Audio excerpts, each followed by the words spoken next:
Good morning student, I am Rose. Today we are in the second session of this chapter, that is standard 6 history, chapter 10 village, life in villages and towns. So yesterday we learned about the life in villages. Today we are going to learn about the life in towns, which is also called the second urbanization. Okay. So as you know, in the later Vedic period, there was various changes happened. There was various development happened. That means in the field of a political way, in the field of commercial, in the field of what we call religious. There was so much changes happened in later Vedic period. Okay. So what happened? The rural life started to change into a urban life. That means some of the villages started to change into a cities. Okay. So that means various cities and many cities and towns which emerged during the later Vedic period in different parts of India.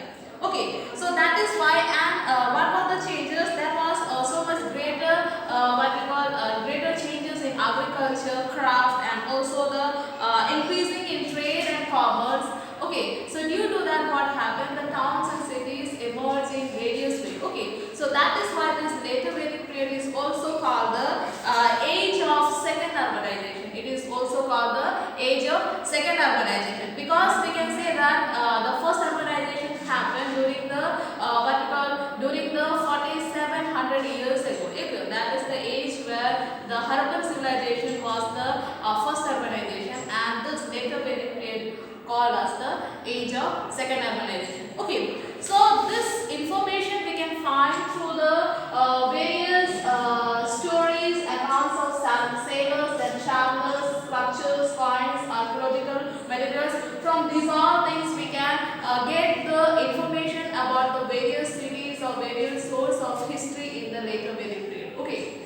From this, that is from the stories of the people like the Jatakas, or we can say there are so many stories written by various kings. Okay, yes, like accounts of sailors. There are so many sailors who travel from one place to another with a ship. Sailors are the people who sail in the ship. Yes or no? So these are sailors. Then travelers who travel from one country to another. Okay. Then you have the sculptures. Sculptures means the things which has been inscribed in a hard stone on the walls. Okay, hard walls. Okay, so they are the sculptures. Okay. Then from the coins. So in the coins, how we can find? In the coins there are different kings' faces can be done.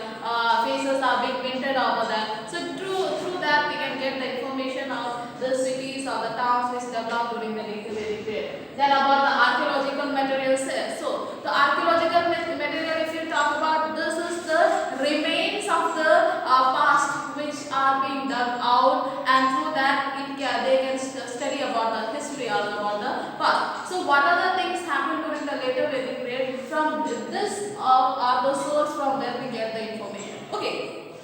So there are various features of towns and cities. Okay, what are the features of towns and cities? With speciality of the towns and cities which was emerged or developed during the later Vedic period. That means there are so many cities were having the fortification. Fortification, if you talk about massive fortification walls, that means we can say to enter the city you have to enter through a big gate. That means behind that there are so many development things happen. That means ek shahar.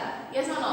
So this is fortification means we can say the wall which is being built around the cities. Wall which is being built around the cities. Okay, so inside the wall, big walls are being built during that time, and inside that all the cities was how they developed. Next was this sculptures housing depicting the people's lives and cities. That means in the sculptures used to inscribe in the walls or the stones. Okay, in that they used to explain how the life of the people of the cities used to be. Okay, next is that they used to use the ring-bells. Okay, people used to use the ring-bells. So this ring-bells is actually a drainage system.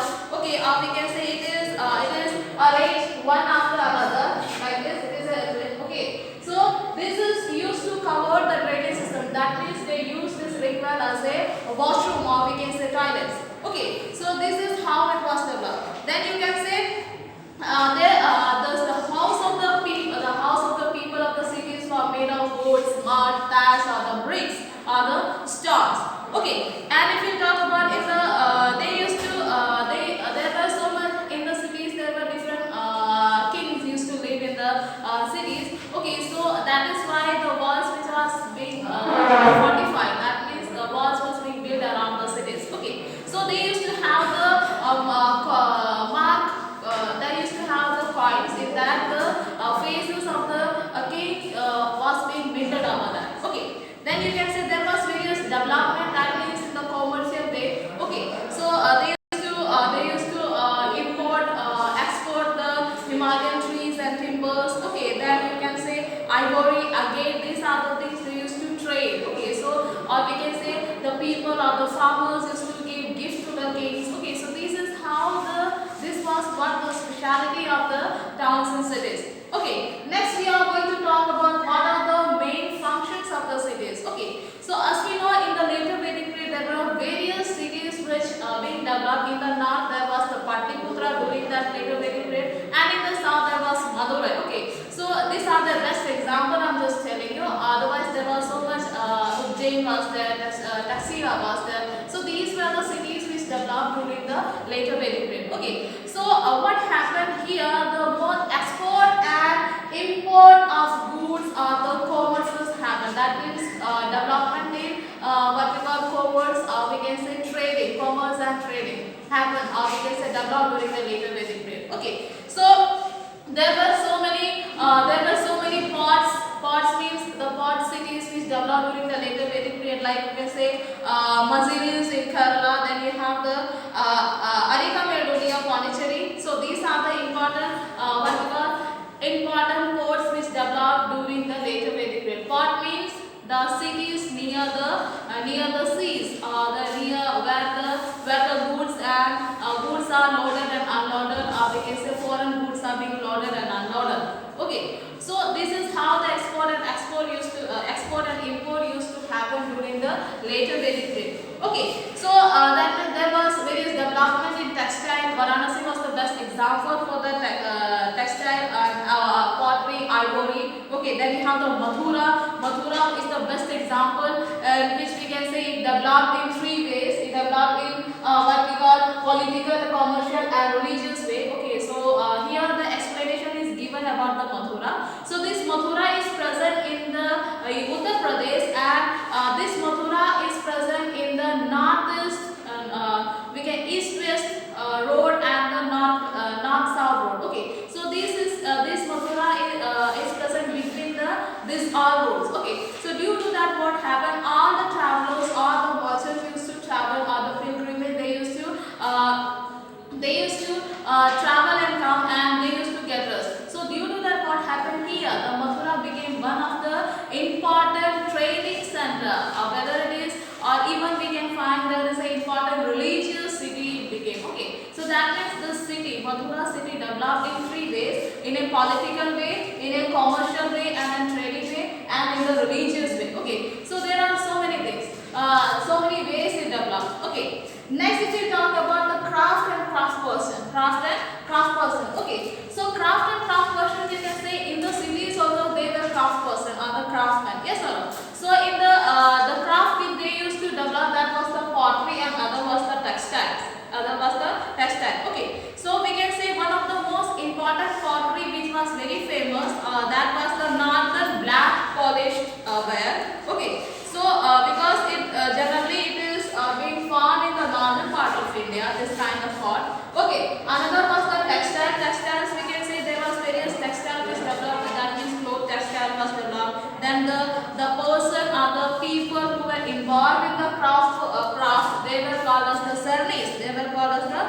So this merchants and the craft person used to have their own association. Association means we can say their own field. They used to train the people, and they used to make them to work in their particular field. That means if the textile is of cloth, if the textile is of different utensils, so they used to have their own association, and according to that they used to have their own markets. around market. So this type of association was called as the Shernes. Okay. So this is how. So I hope you have understood this chapter. Go through the chapter properly and read the chapter properly and do your work. Thank you for now.